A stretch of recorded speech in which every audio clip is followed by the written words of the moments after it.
দেখেছো তো না এবার কি পরিমাণ বৃষ্টিপাত হচ্ছে। আমি আগে কখনো এত বৃষ্টিপাত দেখিনি। সবই প্রকৃতির লীলা খেলা গো। কোনোবার বৃষ্টি বেশি হবে, কোনোবার গরম বেশি হবে, নয়তো কোনোবার শীত বেশি হবে। আর আমরা এসব মেনে নিতেই অভ্যস্ত। তবে কোনো চিন্তা নেই গো, আমাদের ঘরে যথেষ্ট পরিমাণে খাবারের মজুদ আছে। শুধু খাবার থাকলেই হবে গো? বৃষ্টির চক্করে তো বাইরেই বের হতে পারছি না। ছানা দুটো কেমন ঘরবন্দি হয়ে পড়েছে। বাসায় বসে বৃষ্টি দেখা ছাড়া কোনো কাজ নেই। দীর্ঘশ্বাস ফেলে টুনি জানালার পাশে বসে বৃষ্টি দেখতে থাকে। বৃষ্টির তেজ একটানা বাড়তেই থাকে, আর ঘন বৃষ্টির মধ্যেই বেশ কয়েকদিন কেটে যায়। এবার আমি কি করব? কোথায় খুঁজব? এখানেই তো ছিল, তবে কোথায় গেল? কি ব্যাপার ছোট ছানা, কি হয়েছে তোমার? তুমি এভাবে কাঁদছো কেন? আর আশেপাশে তাকিয়ে কি খুঁজছো বলো তো? কোনো সমস্যা? হ্যাঁ মাসি, অনেক বড় সমস্যা হয়েছে। আমি আমার বোনকে খুঁজে পাচ্ছি না। আসলে মা মারা যাওয়ার পর আমরা তিন কন্যা ছেলেই ছিলাম। অতিরিক্ত বৃষ্টির সময় আমি আমার বোনদের এখানে রেখে খাবার খুঁজতে বেরিয়েছিলাম। খাবার নিয়ে এসে দেখে আমার বোনটা আর এখানে নেই। আহারে, বড্ড খারাপ লাগলো তোমার কথা শুনে। তবে হতাশ হইও না ছোট্ট ছানা, তুমি তোমার বোনদের খুঁজতে থাকো। এদিকে আমি যদি তোমার বোনদের দেখতে পাই তবে নিশ্চয়ই তোমাকে খবর দিব। ছোট্ট হাঁসের ছানা চোখের জল ফেলতে ফেলতে ঝিল থেকে উঠে যায় নিজের বোনদের খুঁজতে। বনের মধ্যে হাঁটতে হাঁটতে হাঁসের ছানার দেখা হয় একটা ইঁদুরের সাথে। ইঁদুর কাকা, ইঁদুর কাকা, দাঁড়াও দাঁড়াও, আমার কথাটা শোনো। ইঁদুর কাকা, তুমি কি আমার বোনদের কোথাও দেখেছো?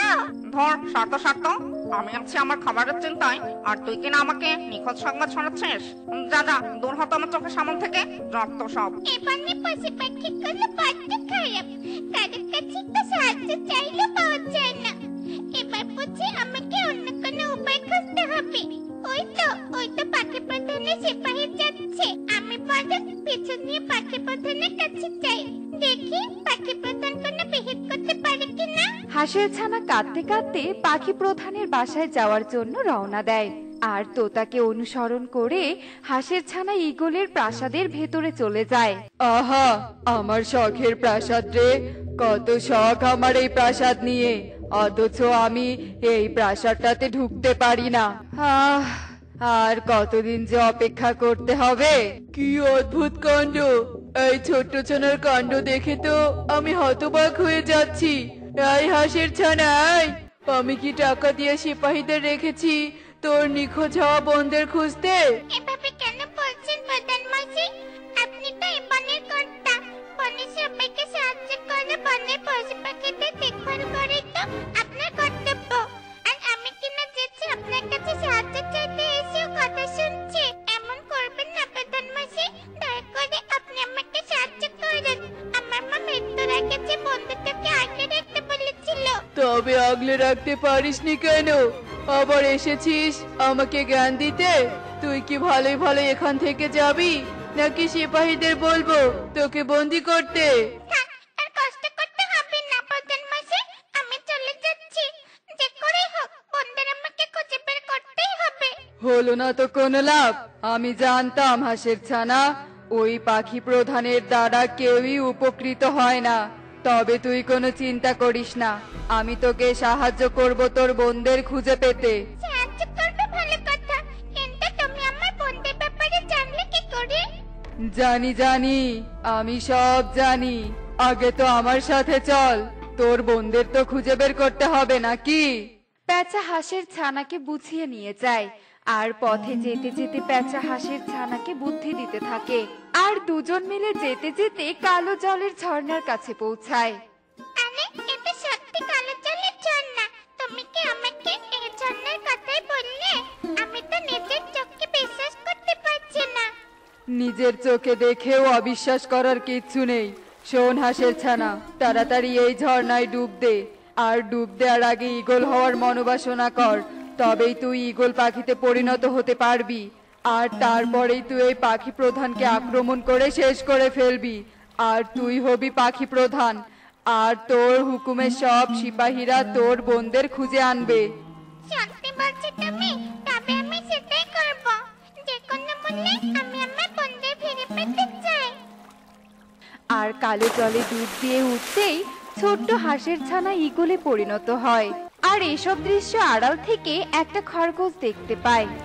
এই রে, বদমাশ পেঁচাতান্ত্রিক তো কালো জলের ঝর্ণা ব্যবহার করে হাঁসের ছানাকে ঈগল বানিয়ে দিল। এবার নিশ্চয়ই পাখি প্রধানের ক্ষতি করে পেঁচা বনের কর্তৃত্ব হাসিল করবে। না না, এক্ষুনি সব পাখিদেরকে পুরো ঘটনা জানাতে হবে। এ কথা বলেই খরগোশ দ্রুত দৌড়াতে থাকে। আর দৌড়াতে দৌড়াতে খরগোশটা পাখিদের কাছে চলে যায় আর পুরো ঘটনাটা খুলে বলে। তখনই আকাশ দিয়ে ঈগল রূপে হাঁসছানা উড়ে যাচ্ছিল। খরগোশের কথায় যদিও বা আমার সন্দেহ হচ্ছিল, তবে ঈগলটাকে দেখে খরগোশের কথা পুরোপুরি বিশ্বাস হলো। কিন্তু এবার আমরা কি করব? কি আবার করব? যে করেই হোক প্রধান মশাইকে রক্ষা করব, নয়তো ওই পেঁচা বনে তাণ্ডব চালাবে, এলোমেলো করে দিবে আমাদের স্বাভাবিক জীবনযাত্রা। একদম ঠিক বলেছো। তবে শুধু প্রধান মশাইকে রক্ষা করলে হবে না, বদমাইশ পেঁচাকে একটা শায়েস্তা করতে হবে। আর প্রাসাদে পেঁচাকে শায়েস্তা করব। তোমরা প্রধান মশাইয়ের প্রাসাদে যাও, আমি যাচ্ছি পেঁচাকে ভুলিয়ে ভালিয়ে প্রাসাদে আনতে। সকলে মিলে আজ পেঁচাকে উচিত শিক্ষা দিব। ছোট্ট হাঁসের ছানাকে ভুলিয়ে ভালিয়ে হাঁসের ছানাকে দিয়ে অন্যায় কাজ করাবে। এবার বোঝাবো মজা পেঁচাকে। এসব বলে টুনি উড়াল দেয় আর বাকি পাখিরা মিলে পাখি প্রধানের প্রাসাদের দিকে যেতে থাকে। টুনি পেঁচার কাছে গিয়ে পেঁচাকে উল্টাপাল্টা কথা বলে প্রাসাদে পাঠিয়ে দেয়। আর তখনই টুনি হাঁসের বাকি ছানা দুটোকে দেখতে পায়। আরে, এ তো মেঘনা চাইতেই জল। হাঁসের ছানা দুটোকে তো পেয়ে গেলাম। এবার হাঁসের ছানা দুটোকে নিয়ে গেলে সবকিছু আরো সহজ হয়ে যাবে। বন্ধুটাকে খুঁজে পাওয়ার আশে পাখি প্রধানের কাছে এসেছিলাম। আর পাখি প্রধান কিনা আমার সাথে জাদু ব্যবহার করেছে। আজ তো রক্ষে নেই রে পাখি প্রধান, রক্ষে নেই। না না, তোমার কোথাও ভুল হচ্ছে। আমি ইচ্ছে করে খারাপ ব্যবহার করিনি, নিশ্চয় আমার ভ্রম হয়েছিল। ঠিকই বলেছে প্রধান মশাই, এই পেঁচা যখন প্রাসাদের আশেপাশে থাকে তখনই প্রধান মশাইয়ের ভ্রম হয়, কারণ পেঁচা দূর থেকে প্রধান মশাইয়ের ওপর তন্ত্রমন্ত্র করে। কবুতর ভাইয়া ঠিকই বলেছে, সব দোষ এই পেঁচার। বিশ্বাস না হলে পেঁচাকে আক্রমণ করো। আর এই নাও তোমার হারিয়ে যাওয়া দুই বোন। তবে কি সত্যি সব পেঁচার চক্কর? আমি তো আমার বোনদের খুঁজে পেয়েছি। পেঁচা, এবার তোকে আমি দেখাবো মজা। এই রে, এই পুরো বনের কর্তৃত্ব নিতে গিয়ে নিজেই ফেসে গেলাম। দয়া করে তুই আমাকে আক্রমণ করিস না, আমি তোকে ঠিক করে দিচ্ছি। পেঁচা জাদু করে ঈগল থেকে হাঁসের ছানা বানিয়ে দেয় আর পেঁচা পালিয়ে যায়। দেখলে তো বন্ধুরা, অন্যায়ভাবে স্বার্থ হাসিল করতে গেলেই কোনো না কোনো ভাবে ধরা পড়তে হয়। এমনই সব মজার মজার শিক্ষণীয় টুনি পাখির গল্প দেখতে আমাদের সাথেই থেকো। আর গল্পগুলো কেমন হচ্ছে তা কমেন্টে জানাতে ভুলো না কিন্তু। বাই। বাসাটা দেখে মনে হচ্ছে অনেক পুরনো, আবার দরজাটাও দেখছি খোলা। নিশ্চয় এই বাসার ভিতরে কেউ নেই। দেখি তো উকি দিয়ে। হ্যাঁ হ্যাঁ, দেখো দেখো, এই ঘরটাতে আশ্রয় নিতে পারলেই চিন্তামুক্ত হই। অপরিচিত একটা বনে এসেছি, এই বনে আশ্রয়স্থল পাওয়াটা তো খুব জরুরি। চিন্তা করো না বউ, পেয়ে গেছি।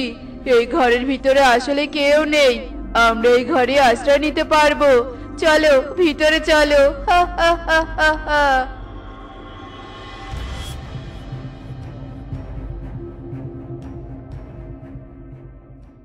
কে আছো? ঘরের বাইরে এসো। শুনতে পাচ্ছো আমার কথা? বাইরে এসো।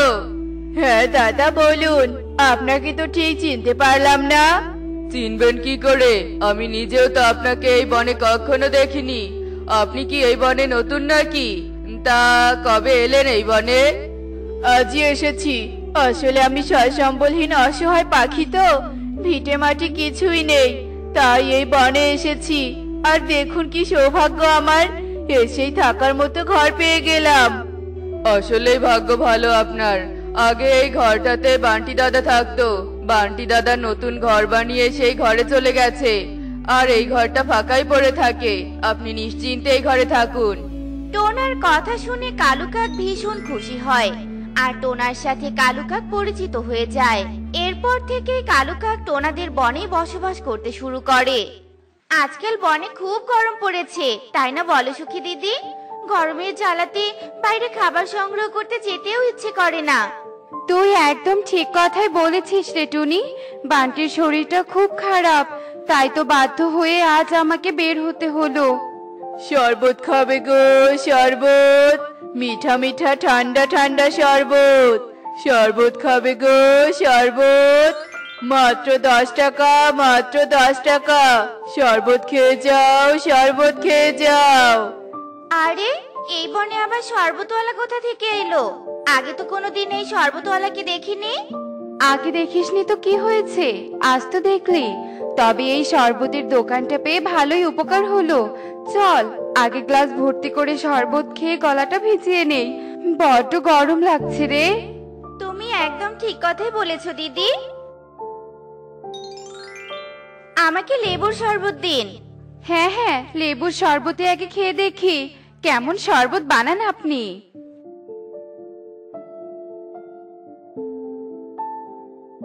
আরে বাহ, এ তো শরবত নয়, এগুলো তো অমৃত। আমি আগে কখনো এত টেস্টি শরবত খাইনি। আপনার হাতে তো দেখছি জাদু আছে দাদা। তুই একদম ঠিক বলেছিস রে টুনি। আর আপনার এই টেস্টি শরবতের কথা বনের সবাইকে বলবো। বাবা, আমার শরবতের দোকানের প্রমোশন তো হয়েই গেল। এই খুশিতে আমি আপনাদের আরো 2 গ্লাস শরবত খাওয়াবো। এরপর কালু আরো 2 গ্লাস শরবত বানিয়ে টুনি আর সুখী পায়রাকে খেতে দেয়। আর দুজনে খুশি মনে শরবত খেয়ে উড়াল দেয়। আর বনের সব পাখিদেরকে কালু কাকের শরবতের কথা খুলে বলে। টুনি ও সুখী পায়রার মুখে শরবতের প্রশংসা শুনে বনের পাখিরা কালু কাকের শরবতের দোকানে ভিড় করতে থাকে। তুমি যাই বলো না কেন, এই বনের পাখিরা কিন্তু খুব ভালো। একটা টাকাও বাকি রাখে না, শরবত খেয়ে সাথে সাথে টাকা দিয়ে দেয়। সে যা বলেছো, এ কারণেই তো আমার এত লোভ হচ্ছে। এভাবে তো একদিন আমি কোটিপতি হয়ে যাব। তাই তো আমি বলছি, বাপের পদটা ছেড়ে দিয়ে এখন থেকে না হয় শরবত বিক্রি করে সংসার চালাবো। চুপ কর, একদম আমাকে জ্ঞান দিতে আসবি না। আমি তো শরবত খাইয়ে মাত্র বনের সকলের মন জয় করেছি। এবার তো হবে আসল খেলা শুরু। না মা না, আজ আমি আর তোমার কোনো কথাই শুনবো না। কতদিন থেকে বলছি তোমাকে আমি শরবত খেতে চাই। আমার সব বন্ধুরা ওই দোকানে শরবত খেয়েছে, আমিও ওই দোকানে শরবত খেতে চাই। আহা শালু, এখন এত বিরক্ত করিস না তো। আমি কাজে যাওয়ার জন্য বেরিয়েছি, আর অমনি তোর বায়না শুরু হলো, তাই না? মা, তুমি যতই বকা দাও না কেন, আমি আর তোমার কোনো কথাই শুনবো না। শরবত খেতে চাইলেই বলো কাজ যাচ্ছি। আমি আজই শরবত খেতে যাব, আর এক্ষুনি যাব। বুঝতে পেরেছি, আজ আর তুই কিছুতেই পিছু ছাড়বি না। আজ তবে তোকে শরবত খাওয়াতেই নিয়ে যাব। চল তো তবে। আসুন দিদি, আসুন। আমার দোকানের স্পেশাল ফ্লেভারের সব শরবত পাওয়া যায়। বলুন আপনি কি ফ্লেভারের শরবত খাবেন? বাবু, তুমি বলো কোন শরবতটা খেতে চাও। এখানে অনেক রকমের শরবত পাওয়া যায়। আমি তো ম্যাঙ্গো ফ্লেভারের শরবত চাই। আমার মাকেও একই ফ্লেভারের শরবত দিন। শালুর কথা মতোই কালু কাক 2 গ্লাস ম্যাঙ্গো ফ্লেভারের শরবত বানিয়ে দেয়। শালিকার শালু 2 মামে মিলে শরবত খেয়ে বেশ প্রশংসা করে। কিন্তু বাসায় যেতে না যেতেই শালিকার শালু ঘুমিয়ে পড়ে।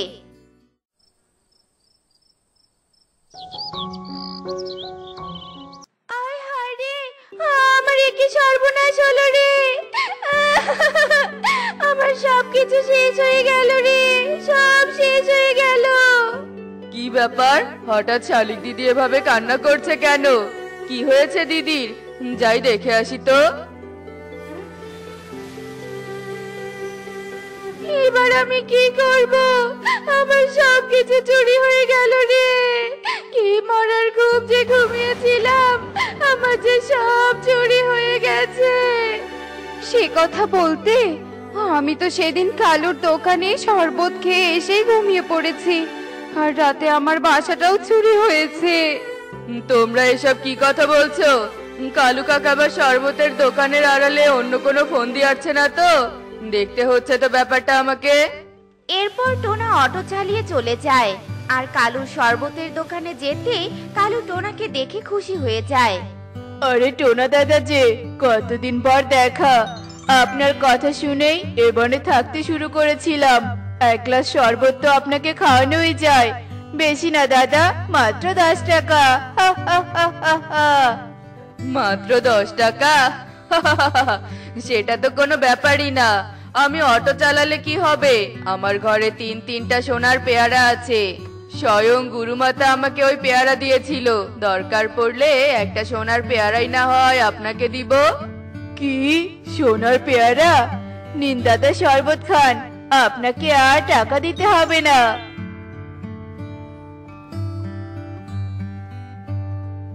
উফ, এটা কি শরবত? এত টেস্টি শরবত তো আমি আমার জীবনে কখনো খাইনি।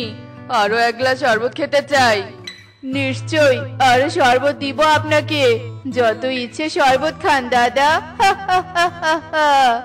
কালু আরো এক গ্লাস শরবত বানিয়ে দেয় আর টোনা শরবত খেয়ে বাড়ির দিকে যায়। রাত গভীর হতে না হতেই টোনা গভীর ঘুমে আচ্ছন্ন হয়ে পড়ে।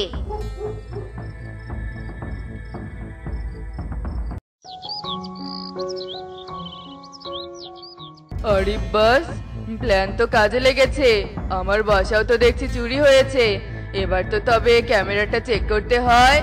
হা, হা, হা। তবেই না আসল চোরকে ধরতে পারবো। আর আমার সোনার পেয়ারার বানানো গল্পটাই চোরকে ধরতে সাহায্য করবে। হা, হা, হা, হা, হা। টোনা তার ভাবনা মতোই আলমারির উপর থেকে গোপন ক্যামেরাটা বের করে আর ক্যামেরায় আসল চোরকে দেখতে পায়। তারপর টোনা ক্যামেরা নিয়ে বনপ্রধান ঈগলের কাছে যায় আর ঈগলকে প্রমাণ সহ সব ঘটনা খুলে বলে। এত বড় সাহস ওই শরবতওয়ালার! দিনের বেলা মেডিসিন মেশানো শরবত বিক্রি করে আর রাতের বেলা চুরি করে। সিপাহী, যাও ধরে আনো শরবতওয়ালাকে। আমি ওই শরবতওয়ালার শরবত খেতে চাই। বনপ্রধানের হুকুমে দুজন সিপাহী চলে যায়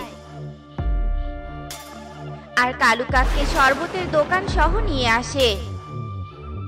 কি কি কি ব্যাপার বনপ্রধান? শরবত খাবেন ভালো কথা, তাই বলে আমাকে এভাবে তুলে আনবেন?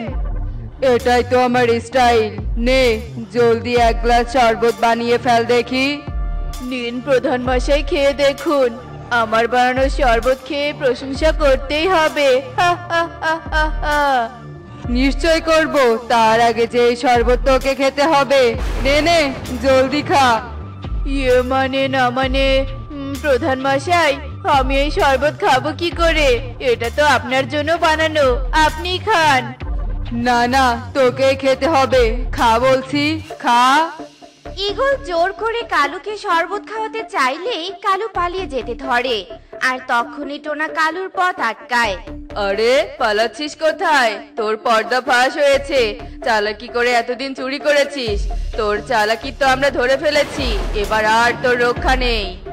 এরপর টোনা আর সিপাহীরা মিলে কালুকে ধরে ফেলে। তো দেখলে তো বন্ধুরা, কালু কাক কিভাবে ধরা পড়ে গেল। এজন্যই বলা হয় অতি চালাকের গলায় দড়ি।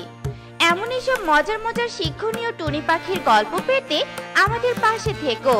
আর গল্পগুলো কেমন হচ্ছে তা কমেন্টে জানাতে ভুলো না কিন্তু। Bye bye.